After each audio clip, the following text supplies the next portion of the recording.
யார் அந்த தீமை செய்து கொண்டிருக்கிறார்கள், யார் அந்த பாவத்தை செய்து கொண்டிருக்கிறார்களோ அவர்களுக்கு அந்த வார்த்தை என்னப்படும், குத்தப்படும். மற்றவர்கள் அதை கேஷுவலா எடுத்துட்டு போயிடுவாங்க. சரி, கர்த்தருடைய வார்த்தை வெளிப்படுதுன்னு சொல்லி கேஷுவலா போயிடும். ஆனால் இந்த வார்த்தை தொடப்படுகிறது யாருக்கா இருந்தாலும் அவர்கள் என்ன செய்வாங்க, அது நம்மளை குறை சொல்ற மாதிரி இருக்கும். இவ ஏன் இதெல்லாம் பண்றா, இவ இப்ப வந்தவா, இவ ஏன் ஊழியக்காரர்கள்லாம் சொல்லிட்டு இருக்கிறா. ஊழியக்காரர்களை சொல்றதுக்கு நான் கேட்குறேன், மூத்த ஊழியக்காரர்கள் இருக்கிறாங்க, வயசானவங்க இருக்கிறாங்க, கர்த்தருக்காக வைராக்கியமா நிற்கிற ஊழியக்காரர்களா இருக்கிறாங்க.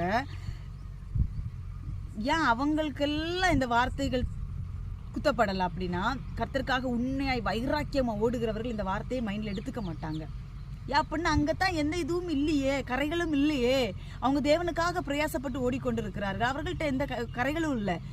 கரைகள் இருக்கிற ஊழியக்காரர்கள் என்ன பண்ணுவாங்க